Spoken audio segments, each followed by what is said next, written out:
ऐसा है। अभी जरा गौर करना है, यहाँ पे एक माइनस Q2 चार्ज है, यहाँ पे एक प्लस Q1 चार्ज है, यहाँ पे माइनस Q2 चार्ज है और यहाँ पे प्लस Q1 चार्ज। ऐसा अभी पे ये रहा A, दिस इज B,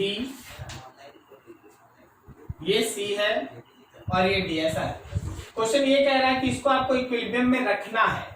आप ये सोचिए कि A पे 3 फोर्स काम कर रहा है, A पे 3 फोर्स काम कर रहा है। एक फोर्स है B का, B निगेटिव होने की वजह से इसको अपनी तरफ अट्रैक्ट कर रहा है और D भी निगेटिव होने की वजह से इसको अपनी तरफ अट्रैक्ट कर रहा है। अभी देखना जरा समझना, D का जो चार्ज है, B का चार्ज भी उसी मैग्नीट्यूड का है और डिस्टेंस भी दोनों सेम है, तो ये दोनों फोर्सेस सेम होगा। मान लो दोनों का नाम F1 लिख दी, तो क्या इन दोनों का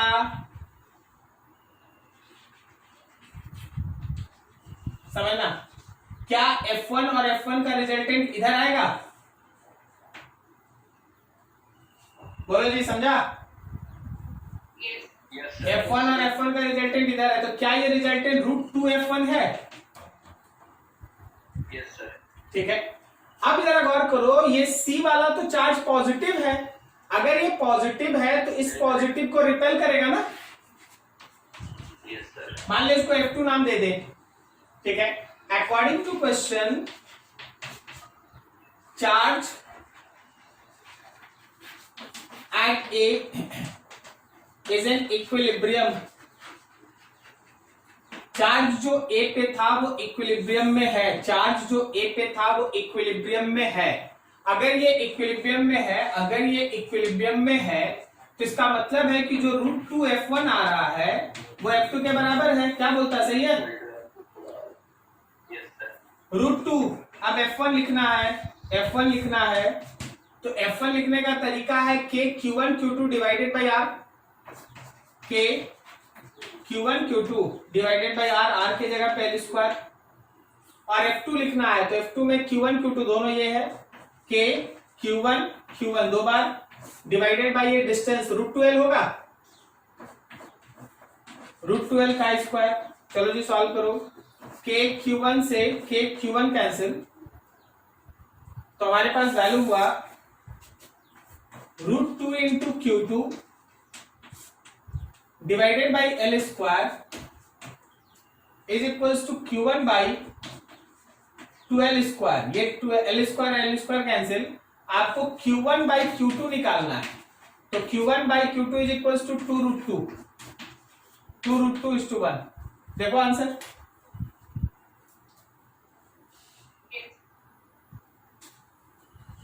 ठीक है ना? D ठीक है, चलिए ठीक है। तो ये था आपका, देख लीजिए कहीं डाउट है। एक और क्वेश्चन है 63।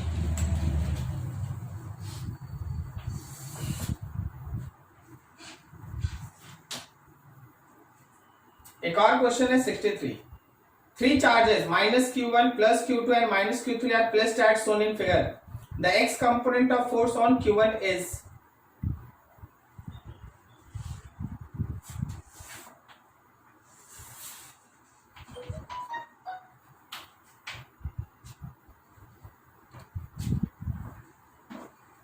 प्लस Q1 यहां है, सॉरी माइनस है, ये माइनस Q1 है, और फिर यहां पे है प्लस Q3, Q2 है, ये प्लस Q2 है, और फिर यहां से यहां है माइनस Q3, ये एंगल है थीटा, ये एंगल है थीटा। अभी जरा बात करना कि -Q3 और -Q1 की वजह से इस पे एक फोर्स लगेगा ना, इस डायरेक्शन में।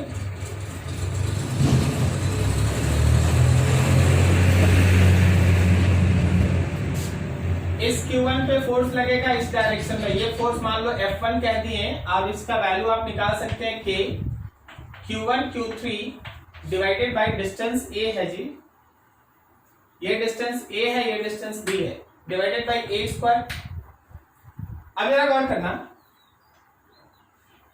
कि यहां तो माइनस है और ये प्लस है, तो ये तो इसको अट्रैक्ट करेगा ना, माइनस को ये प्लस अट्रैक्ट करेगा, ये फोर्स मान लो इसको F2 कह दें, तो क्या ये F2 है K Q1 Q2 divided by B square. अब थोड़ा और आगे, ये एंगल थीटा पे एंगल थीटा, तो F1 का इधर वाला कंपोनेंट F1 का साइन थीटा होगा। तो जरा गौर करो, माइनस Q1 पे, माइनस Q1 मतलब ओरिजिन का चार्ज, ठीक है। सो x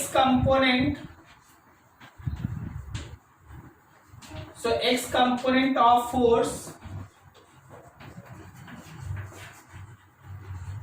acting on minus Q1 पे लगने वाले फोर्स का x कंपोनेंट होगा F2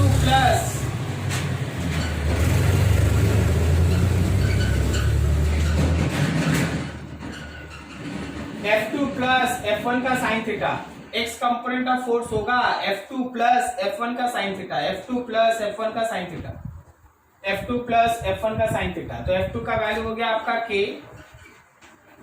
Q1 Q2 by B square plus F1 का वैल्यू हो गया K Q1 Q3 by A square और साथ में साइन थीटा। चेक करो कुछ होगा। बोला है प्रोपोर्शनल, तो K को आप कांस्टेंट, K Q1 को आप कांस्टेंट निकाल सकते हैं। K Q1 को कांस्टेंट निकालेंगे, K Q1 कांस्टेंट, अंदर बचा Q2 बाई बी स्क्वायर और plus Q3 sine theta by A square. समझ में आ रहा? Yes sir. So C option is there, C option है जी, नोट कीजिए अच्छे से।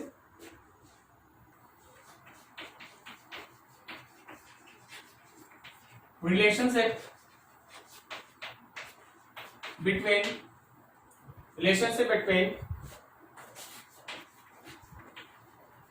electric field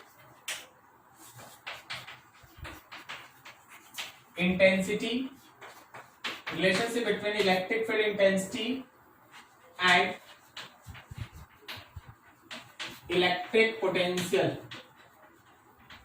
electric field intensity और इलेक्ट्रिक पोटेंशियल के बीच relationship between electric field intensity and electric potential. ध्यान से देखना और चीज समझना। अगर वर्क डन कोई एक एक्सटर्नल एजेंट करता है, कोई भी अगर एक्सटर्नल एजेंट वर्क करता है तो होता है plus change in potential energy, positive change in potential energy. But अगर ये वर्क डन कोई एक इलेक्ट्रिक फोर्स करता है, इलेक्ट्रिक फोर्स, तो always remember it is negative of change in potential energy. अगर ये वर्क डन कोई एक पॉजिटिव, कोई एक इलेक्ट्रिक फोर्स करता है तो it is negative of change in potential energy के बराबर होता है। ठीक है, अब यहां पे ऐसे समझना कि इलेक्ट्रिक फोर्स जो वर्क करा तो क्या हम लिख सकते हैं, फोर्स, इलेक्ट्रिक फोर्स और डिस्प्लेसमेंट वेक्टर के बीच का डॉट प्रोडक्ट, सही है ना। और जरा गौर करो, क्या हम यहां लिख सकते हैं charge into change in potential? बोलो, चेंज इन पोटेंशियल एनर्जी मतलब क्या, Q into del V, charge into change in potential. Charge को इधर नीचे भेजो, आप लिखें electric divided by Q dot del R is equal to minus del V। अब यहां देखो, फोर्स में जब हम लोग चार्ज से डिवाइड किए, can we say that this is electric field E dot del R is equal to minus del V। या फिर आप इसको लिख सकते हैं electric field is equal to minus del V by del R। आप इसी को लिख सकते हैं आगे, it is minus of dV by dr। अब यहां से कुछ इंपॉर्टेंट रिलेशंस है, उसको जरा देखो और समझो ये इसका मतलब क्या है। Electric field intensity in any space will be equals to negative of change in potential by change in distance. इसका मतलब ये है कि हमेशा किसी भी रीजन में जो इलेक्ट्रिक फील्ड इंटेंसिटी है वो change in potential per unit distance, जिसको हमने पोटेंशियल का ग्रेडियंट कहते हैं, उसके बराबर होता है। Change in potential per unit distance, जिसको हम लोग पोटेंशियल का ग्रेडियंट कहते हैं, उसके बराबर होता है। अब इसमें जो निगेटिव साइन आपको दिखाई दे रहा है ना, वो निगेटिव साइन आपको बताता है कि इलेक्ट्रिक फील्ड का डायरेक्शन हमेशा हायर से लोअर पोटेंशियल की तरफ होता है। सो दो important information you must have to keep in mind. एक ये कि चलो पहले एक बार रिलेशन लिख दे, E is equals to minus dV by D R, E equals to minus dV by D R, where negative sign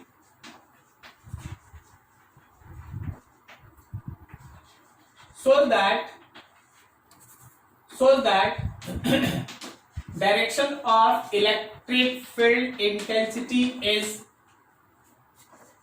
always from higher to lower potential। तो नेगेटिव साइन का मतलब हो गया कि इलेक्ट्रिक फील्ड का direction हमेशा higher से lower potential की तरफ होगा, and magnitude of electric field intensity is equals to potential gradient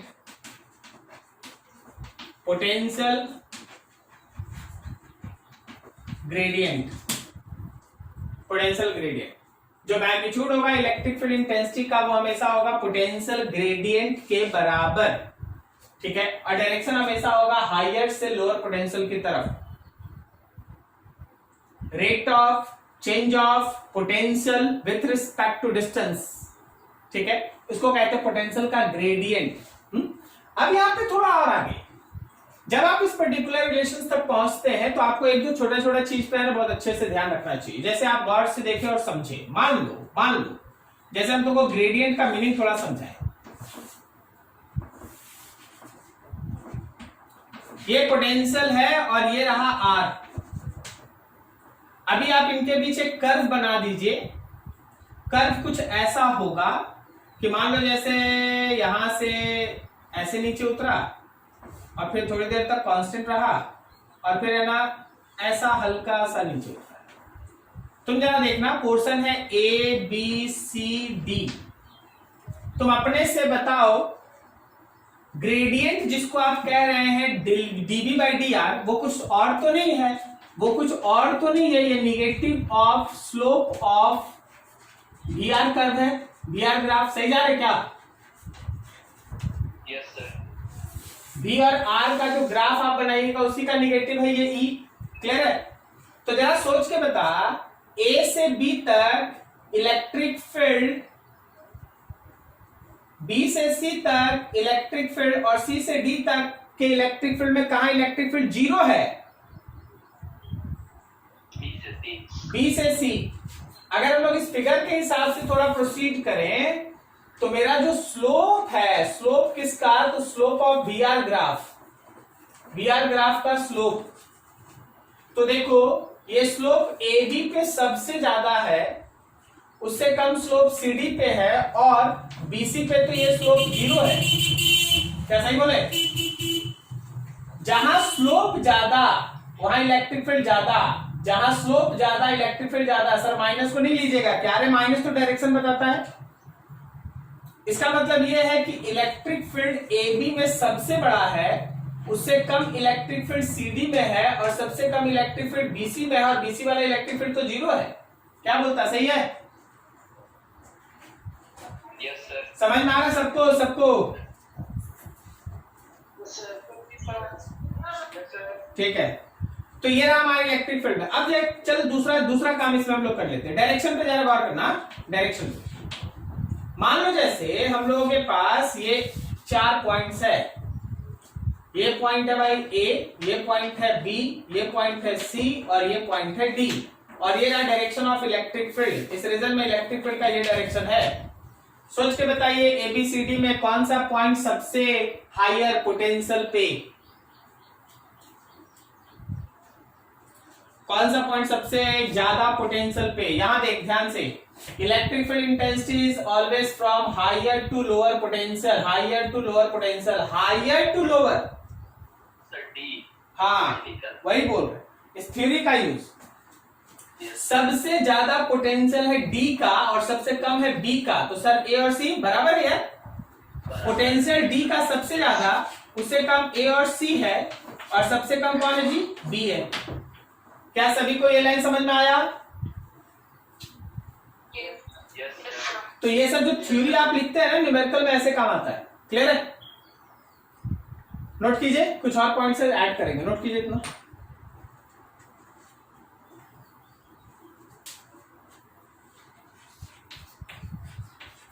calculation of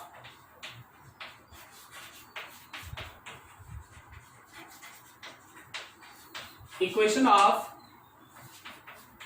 electric field intensity if equation of electric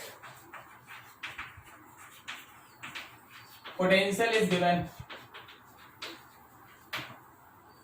अगर हम लोग इलेक्ट्रिक पोटेंशियल का इक्वेशन दे देते हैं तो इलेक्ट्रिक फील्ड इंटेंसिटी का इक्वेशन कैसे निकालें? देखो, हम लोगों के पास E है माइनस dV बाई dr। इसको आप तीन हिस्से में डिवाइड कर सकते हैं। एक बार V का डिफरेंशिएशन x के टर्म में कीजिए, i कैप लगाइए। एक बार y के रिस्पेक्ट में कीजिए, j कैप लगाइए। और एक बार z के रिस्पेक्ट में डिफरेंशिएशन कीजिए, k कैप लगाइए। ठीक है, आप इस इक्वेशन को यूज करके अगर V का इक्वेशन दिया है तो आप बेहद आसानी से E का इक्वेशन निकाल लेंगे। जैसे आप एक एग्जांपल देखें, बोला गया कि देखिए जी, इलेक्ट्रिक पोटेंशियल जो है वो एक्स स्क्वायर प्लस 3y है। Find electric field intensity at point 1 2 3। एक पॉइंट है 1 2 3, वहां इलेक्ट्रिक फील्ड इंटेंसिटी हम लोग को फाइंड आउट करना है। अभी जरा गौर करो, तो ऐसे क्वेश्चन के आंसर के लिए आप जरा गौर करें, ऊपर का इक्वेशन है E is equals to minus dV by dx, i cap minus dV by dy, j cap minus dV by dz, k cap. वैसे बिकॉज इसमें z नहीं है तो इसका कोई यूज नहीं, इसमें z नहीं है, इसका कोई यूज नहीं है, तो ये दोनों यूज करते हैं भाई। So E will be equals to minus d by dx of v का वैल्यू है X square plus 3y i cap minus d by dy of v का इक्वेशन है X square plus 3y j cap. अब यहां पे देखो, vector E is differentiation. आप already समझते हैं x का x के रिस्पेक्ट में डिफरेंशिएशन होगा, लेकिन y का x के रिस्पेक्ट में डिफरेंशिएशन जीरो ना। Yes sir. तो क्या यहां पे लिखते हैं माइनस 2x i कैप, पहला हो गया माइनस 2x i कैप। दूसरा बताओ माइनस 3 j कैप होगा, माइनस 3 j कैप। चल भाई, ये रहा E का इक्वेशन। अगर आपको E का इक्वेशन निकालना था तो ये रहा E का इक्वेशन, लेकिन आपको बोला गया कि एक पॉइंट दे दिए हैं, वहां E का वैल्यू निकालो। ठीक है, सो एट पॉइंट कौन है, 1 2 3 है। x के जगह 1 पुट कर दिया, y और z है नहीं तो कोई फर्क नहीं पड़ता, तो आपके E का वैल्यू हुआ minus 2 into 1 i cap minus 3 j cap. So your electric field intensity is minus 2 i cap minus 3 j cap। तुम्हारा इलेक्ट्रिक फील्ड इंटेंसिटी है minus 2 i cap minus 3 j cap. क्या किसी को कोई प्रॉब्लम इस concept को समझने में, कि कोई भी ऐसा न्यूमेरिकल जिसमें हमारे पास V का इक्वेशन रहेगा, हम लोग बेहद आसानी से E का इक्वेशन निकाल लेंगे। करना क्या है, तो डिफरेंशिएशन करना है। क्लियर? Yes sir. तो चलो इसका एक और लेवल, एक अगला, इसका रिवर्स करते हैं। रिवर्स है, कैलकुलेशन फॉर इक्वेशन नहीं बोलो,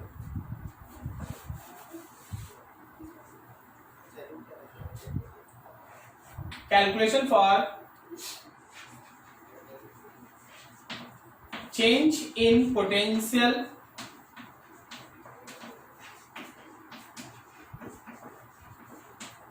between 2 points if equation of electric field intensity is given। अगर इलेक्ट्रिक फील्ड इंटेंसिटी का इक्वेशन दिया है, अगर इलेक्ट्रिक फील्ड इंटेंसिटी का इक्वेशन दिया है तो हम लोगों को electric field intensity electric potential का चेंज फाइंड आउट करना है। तो हम लोग को इलेक्ट्रिक पोटेंशियल का चेंज फाइंड आउट करना है। हम लोग के पास क्या है, तो E है हम लोगों का माइनस dV/dr। तो आप यहां से लिख सकते हैं dV is equals to minus E.dr। अब आप देखिएगा, समझिएगा, इंटीग्रेशन है तो इंटीग्रेशन ऑफ डीवी जब आप करेंगे ना, तो यहां इंटीग्रेट करने का तरीका है कि E का x कंपोनेंट बगल में dx लिख दो, E का y कंपोनेंट बगल में dy लिख दो, E का z कंपोनेंट बगल में dz लिख दो, E का x, E का y, E का z, ठीक है, लाइक दैट। अब इसी में लिमिट पुट करना पड़ता है। लिमिट पुट कीजिए, आपको इंटीग्रेशन मिल जाएगा। जरा गौर करो, मान लो जैसे मेरे पास कोई एक इनिशियल पॉइंट है, उसका x coordinate, y coordinate, z coordinate. इसी तरह मेरे पास एक फाइनल पॉइंट है, उसका x कोऑर्डिनेट, y कोऑर्डिनेट और z कोऑर्डिनेट है। तो जब हम लोग इंटीग्रेशन का लिमिट पुट करेंगे तो इस पॉइंट का भी इनिशियल, इस पॉइंट का भी फाइनल, तो माइनस E का x dx, तो x का लिमिट, माइनस EY dy, तो y का लिमिट, माइनस EZ dz, तो z का लिमिट, EZ तो z का लिमिट। ऐसे चलना, लिमिट पर ध्यान रखना। चलो एक क्वेश्चन बना लेते हैं। क्वेश्चन,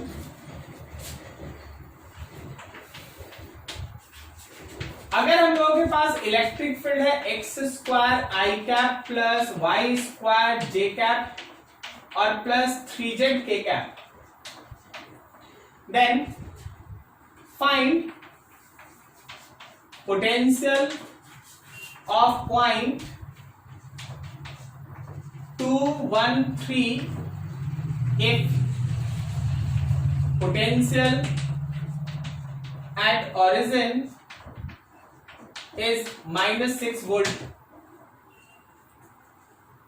क्वेश्चन पढ़िए, दिमाग में क्वेश्चंस को लाइए। क्वेश्चन देखिए क्या दिया हुआ है, कैसे क्या निकालना होगा, कुछ प्लान बनाइए। हम अभी बनाएंगे, लेकिन पहले आप अपना प्लान बनाइए कि यहाँ क्या दिया हुआ है, कैसे काम करना है।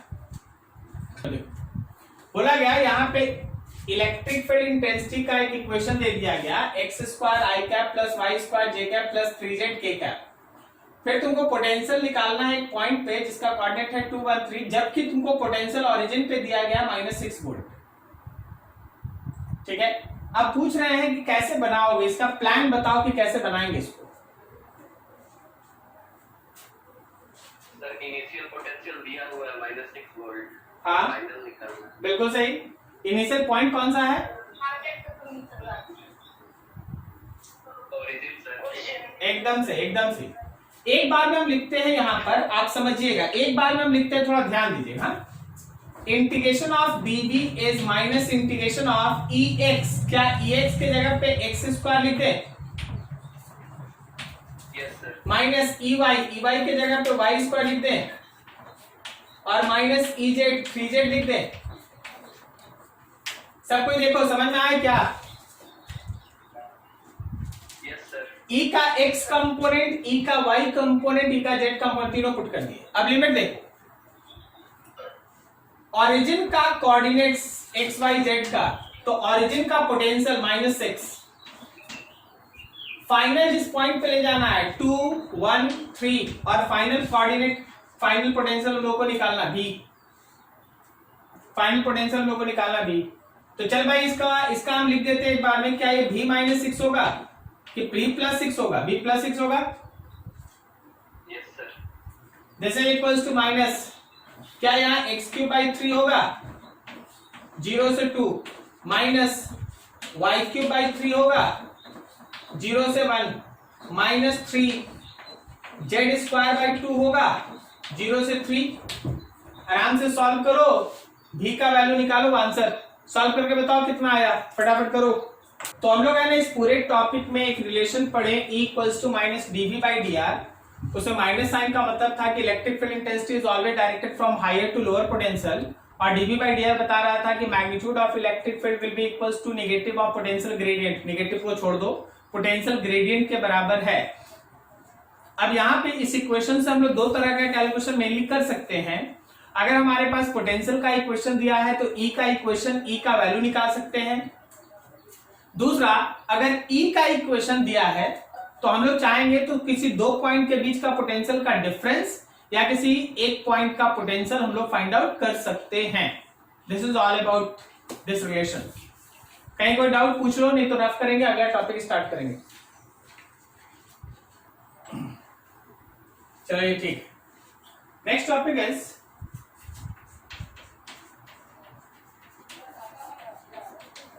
concept of electric field lines।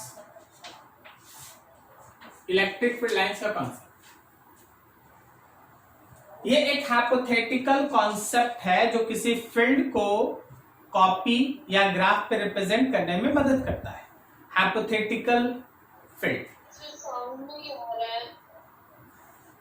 सबको सुनाई दे रहा है? ये एक हाइपोथेटिकल कॉन्सेप्ट है जिसमें हम लोग क्या करते हैं, किसी पर्टिकुलर इलेक्ट्रिक फील्ड को रिप्रेजेंट करते हैं, दिखाते हैं। होता क्या है, जब भी आप किसी चार्ज के बगल में यूनिट पॉजिटिव टेस्ट चार्ज को छोड़िएगा, छोड़ना है, फेंकना नहीं है, छोड़ना है। जब भी आप किसी यूनिट पॉजिटिव टेस्ट चार्ज को किसी इलेक्ट्रिक फील्ड में छोड़िएगा तो वो मूव करना स्टार्ट करता है। जिस डायरेक्शन में वो मूव करना स्टार्ट करता है, उसी हाइपोथेटिकल डायरेक्शन को, जिस पाथ पे अलोंग वो मूव करना स्टार्ट करता है, उसी पर्टिकुलर डायरेक्शन को, उसी पर्टिकुलर हाइपोथेटिकल पाथ को हम लोग इलेक्ट्रिक फील्ड लाइंस कहते हैं। तो इलेक्ट्रिक फील्ड लाइंस क्या हुआ? Electric field lines are those hypothetical imaginary lines. Electric field lines are those hypothetical imaginary lines along which any unit positive test charge will experience force when it is placed in electric field। जब भी आप किसी electric field में किसी unit positive test charge को रखिएगा तो वो जिस डायरेक्शन, जिस लाइन, जिस हाइपोथेटिकल लाइन के अलोंग में फोर्स एक्सपीरियंस करेगा, उसी हाइपोथेटिकल लाइन को हम लोग इलेक्ट्रिक फील्ड लाइंस कहते हैं। क्या आप समझ पा रहे हैं सब कोई? ठीक है, तो देखो डिफिनेशन है, electric field lines are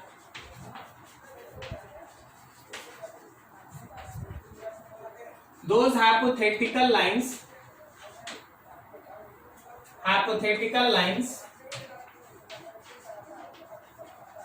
along which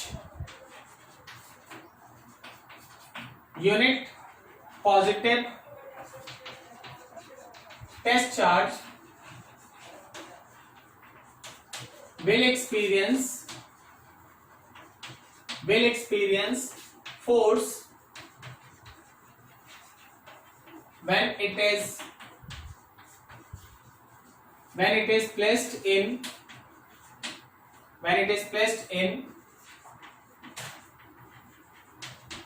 electric field. कोई भी इलेक्ट्रिक फील्ड में अगर हम लोग यूनिट पॉजिटिव टेस्ट चार्ज को रखेंगे तो वो जिस डायरेक्शन में फोर्स एक्सपीरियंस करेगा, उसी पर्टिकुलर हाइपोथेटिकल डायरेक्शन को हम लोग इलेक्ट्रिक फील्ड लाइंस कहते हैं। अब इसका कुछ इंपॉर्टेंट कैरेक्टरिस्टिक है, वो देखते चलिए, वहीं से मेन चीज आता है।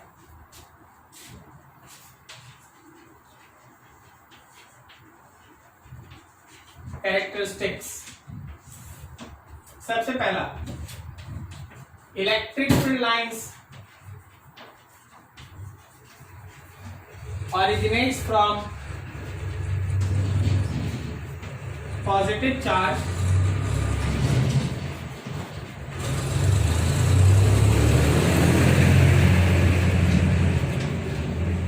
and terminates on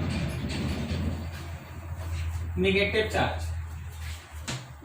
electric field lines हमेशा पॉजिटिव चार्ज से निकलता है और नेगेटिव चार्ज पे टर्मिनेट करता है। इलेक्ट्रिक फील्ड लाइंस कहां से निकलता है, कौन से चार्ज से निकलता है, पॉजिटिव, और टर्मिनेट कहां करता है, खत्म कहां होता है, नेगेटिव। दूसरा, for isolated charge electric field lines are straight, but for system of charges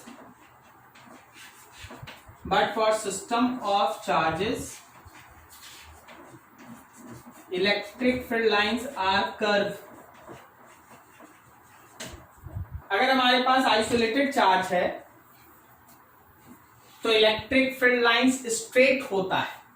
अगर हमारे पास आइसोलेटेड चार्ज है तो इलेक्ट्रिक फील्ड लाइंस स्ट्रेट होता है, लेकिन अगर हमारे पास चार्ज का सिस्टम है तो इलेक्ट्रिक फील्ड लाइंस कर्व होता है। ठीक है, जरा गौर करो, समझो इसका मतलब। देखो, अगर हम बोल दिए कि देख भाई ये प्लस है, तो याद रखना कि इलेक्ट्रिक फील्ड लाइंस प्लस से निकलता है और स्ट्रेट इसलिए होगा क्योंकि ये अकेला चार्ज है। ऐसा। इसी तरह अगर आप अकेला निगेटिव चार्ज बनाइएगा तो इलेक्ट्रिक फील्ड लाइंस अभी भी स्ट्रेट होगा, लेकिन याद रखना वो इसी की तरफ आता हुआ दिखेगा, टर्मिनेट करेगा। निगेटिव चार्ज पे टर्मिनेट और पॉजिटिव चार्ज से ओरिजिनेट। ये दोनों अकेला अकेला चार्ज है, किसी को किसी से कोई मतलब नहीं। लेकिन मान लो हम लोगों के पास एक चार्ज का सिस्टम है, यहाँ प्लस है और यहाँ माइनस है, डायपोल है, तो प्लस से निकला माइनस पे चला। अब यहां होगा कर्व, प्लस से निकला माइनस पे चला, प्लस से निकला माइनस पे चला, लाइक दैट। प्लस से ऐसे निकलेगा और माइनस पे ऐसे टर्मिनेट करेगा। तो अगर हमारे पास चार्ज का सिस्टम है, देखो जैसे प्लस माइनस एक सिस्टम है तो कर्व है, और अगर चार्ज अकेला अकेला है तो स्ट्रेट लाइन। सर अगर दोनों प्लस हो गया तो ये भी प्लस और ये भी प्लस, तो देख कभी भी फील्ड लाइंस कटेगा नहीं, यहां से जाएगा इधर हो जाएगा, यहां से जाएगा इधर हो जाएगा, दोनों से निकलेगा। ये मत सोचना जबरदस्ती में कि एक से निकाल के दूसरे पे टर्मिनेट कर देना, ऐसा जबरदस्ती नहीं करना।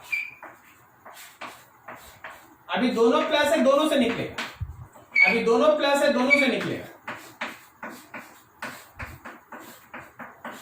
लाइक दैट होगा कर्व। क्या आप समझ पा रहे बात को? तो जब भी हम लोगों के पास चार्ज का सिस्टम है तो याद रखना कि इलेक्ट्रिक फील्ड लाइंस कर्व है। ये भी चार्ज का सिस्टम हो गया, लाइक दैट। तो ये हमारे पास था अभी तक का चीज। अब थोड़ा सा और आगे बढ़ो, थर्ड पॉइंट यहां लिखते हैं,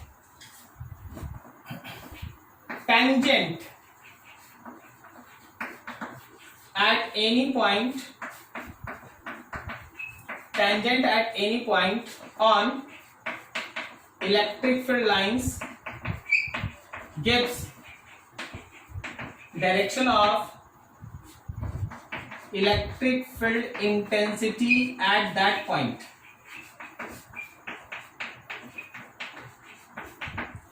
कोई भी इलेक्ट्रिक फील्ड लाइंस है, इसके किसी भी पॉइंट पे अगर आप टेंजेंट बना देते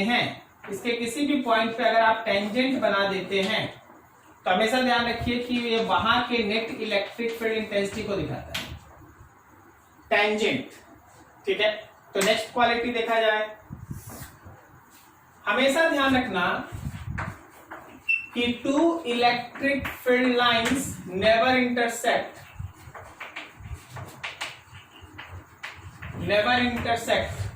ठीक है, कारण because of electric field intensity which is not possible, वो पॉसिबल नहीं। Two direction of electric field intensity which is not possible. जैसे अगर आप बोलते हैं कि देखिए सर, अगर आप बोलते हैं कि सर देखिए ये रहा एक इलेक्ट्रिक फील्ड और ये रहा एक इलेक्ट्रिक फील्ड, तो इस पॉइंट ऑफ इंटरसेक्शन पे इधर भी टेंजेंट है, इधर भी टेंजेंट है, तो ये पॉसिबल ही नहीं है। एक ही पॉइंट पे दो डायरेक्शन इलेक्ट्रिक फील्ड का कैसे हो सकता है? क्या आप यहां तक समझे? आगे फोर्थ पॉइंट फिर, electric field lines are always perpendicular on conductor. Electric field lines हमेशा कंडक्टर के ऊपर परपेंडिकुलर होता है। मतलब देखो, मान लो जैसे ये मेरे पास एक कंडक्टिंग शेल और इस शेल को आप पॉजिटिव चार्ज दिए। अगर आप इस सेल पे पॉजिटिव चार्ज दिए तो याद रखिएगा कि इसका इलेक्ट्रिक फील्ड लाइन से बाहर निकलेगा, इलेक्ट्रिक फील्ड लाइन ऐसे बाहर आएगा। अगर हम लोगों के पास कोई एक कंडक्टर है इस शेप में और मान लो ये नेगेटिव, तो इलेक्ट्रिक फील्ड लाइंस इस कंडक्टर के सरफेस के परपेंडिकुलर बनेगा। ये चीज ध्यान रखना, इलेक्ट्रिक फील्ड लाइंस हमेशा इस कंडक्टर के सरफेस के परपेंडिकुलर बनेगा। नेगेटिव है तो अंदर आएगा और पॉजिटिव है तो बाहर जाएगा। क्या आप लॉजिक समझ रहे हैं? दोनों जगह हमेशा वो होगा कैसा, सरफेस के ऊपर कैसा होगा, परपेंडिकुलर। क्लियर? ठीक। अगला पॉइंट देखो ध्यान से, 6।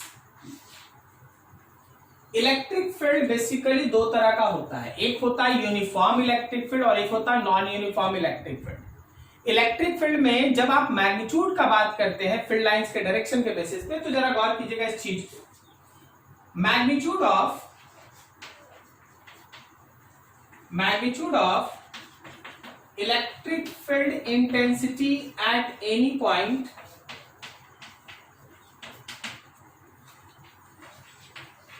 Depends on number density of electric field lines at that point। जिस पॉइंट पे आपको इलेक्ट्रिक फील्ड इंटेंसिटी का मैग्नीट्यूड निकालना है, याद रखना वहां पे हम लोग इलेक्ट्रिक फील्ड का लाइंस का नंबर डेंसिटी निकालते हैं। Number density, number of field lines per unit area. जितना ज्यादा फील्ड उतना स्ट्रॉन्ग। जैसे एग्जांपल देखो, समझो,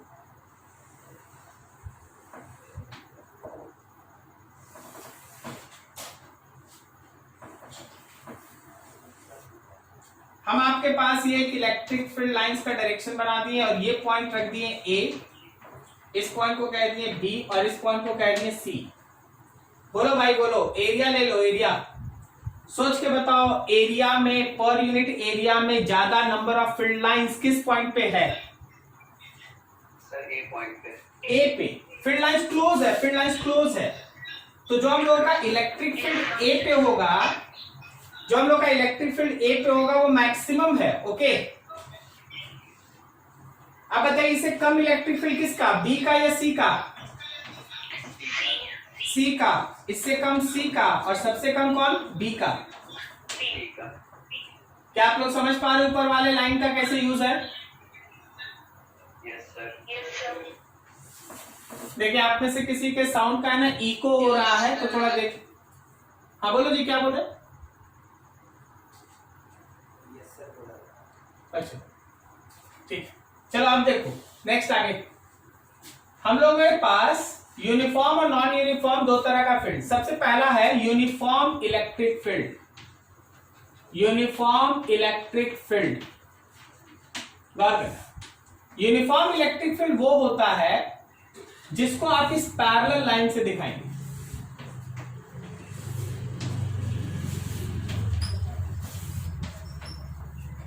जब आप इस तरह का पैरेलल लाइन ड्रॉ करते हैं तो मान लीजिए कोई एक पॉइंट ए है और कोई एक पॉइंट बी है, तो जितना number of electric field lines A पे है उतना ही number of electric field lines B पे है। तो याद रखना कि इलेक्ट्रिक फील्ड ए का और इलेक्ट्रिक फील्ड बी का दोनों सेम है। क्या बोलता है, समझ में आया? ठीक है।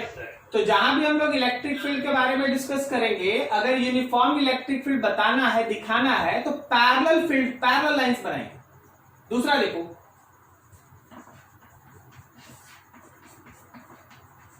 नॉन यूनिफॉर्म इलेक्ट्रिक फील्ड, इसको तीन तरह से दिखा है। पहला है due to change in direction. देखना,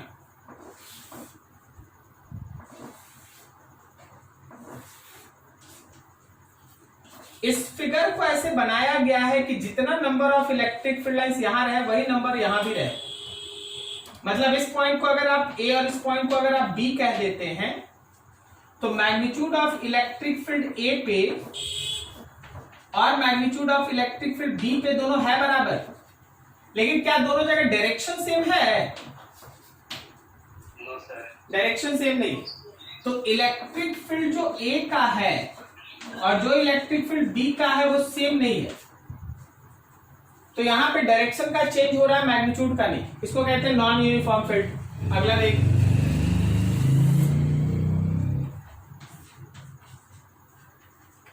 due to change in magnitude, magnitude में चेंज, उसके लिए देखो,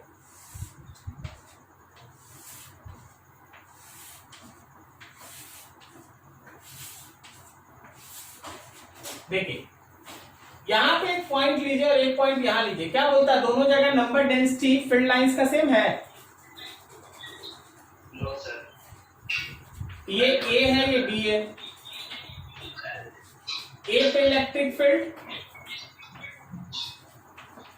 और बी पे इलेक्ट्रिक फील्ड, ए पे इलेक्ट्रिक फील्ड और बी पे इलेक्ट्रिक फील्ड। जरा गौर करना, मैग्नीट्यूड जो इलेक्ट्रिक फील्ड ए का है वो बड़ा है magnitude of electric field B से, लेकिन दोनों का मैग्नीट्यूड, डायरेक्शन सेम है। तो आप इलेक्ट्रिक फील्ड ए और इलेक्ट्रिक फील्ड बी को सेम नहीं कह सकते, डिफरेंट है। But this difference is only due to change in magnitude. Direction same है, मैग्नीट्यूड अलग है। क्या सही है? सी देखो, due to change in magnitude as well as direction, मतलब दो पॉइंट मिला दीजिए आप।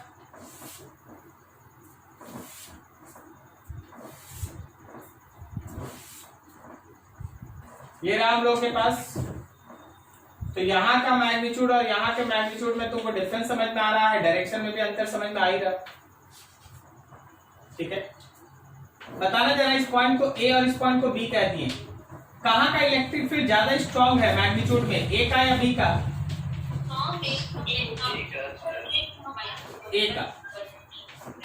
ठीक है, तो ये नॉन यूनिफॉर्म फील्ड जब बोला जाएगा ना, नॉन यूनिफॉर्म फील्ड, तो आप पॉसिबिलिटी रखिएगा तीन तरीका हो सकता है, केवल डायरेक्शन बदल दे, केवल मैग्नीट्यूड बदल दे, और दोनों बदल सकता है। तो फील्ड को ऐसे दिखाना पड़ता है। ठीक है, नोट करो, एक और छोटा सा पॉइंट है, बस वो बता देंगे, हो जाएगा। से दिस,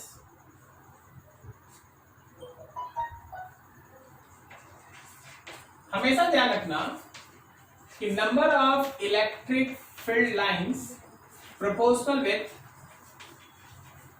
मैग्नीट्यूड ऑफ चार्ज होता है। इस लाइन का मतलब ये है कि अगर हम किसी क्यू चार्ज से 4 फील्ड लाइंस दिखाते हैं, तो 2Q चार्ज से 8 दिखाना होगा, 3Q चार्ज से 12 दिखाना होगा। जैसे जैसे चार्ज बढ़ते जाएगा वैसे वैसे फील्ड लाइंस का नंबर भी बढ़ते जाएगा। सी दैट, मान लो जैसे हम लोगों के पास एक +Q चार्ज है, सब अलग अलग है, एक +2Q चार्ज है और एक मान लो -3Q चार्ज। तो अगर +Q चार्ज से 4 फील्ड लाइंस दिखाया गया है तो 2q चार्ज से 8 दिखाना पड़ेगा। हाँ पॉजिटिव है तो ओरिजिनेट बाहर, और 3q चार्ज पे 12 बनाना पड़ेगा, 12 ऐसा 12, ठीक है। लेकिन ये माइनस है, निगेटिव है, इसलिए अंदर। तो चार्ज का मैग्नीट्यूड जैसे जैसे बढ़ेगा वैसे वैसे ध्यान रखना कि नंबर ऑफ फील्ड लाइंस भी बढ़ेगा। क्या आपको ये कॉन्सेप्ट समझ में आया? तो चलो जरा देख के बताना एक छोटा सा एग्जाम्पल। यहां पे प्लस क्यू है और इसका हमको पता नहीं चार्ज दिख रहा है, ऐसा फिगर।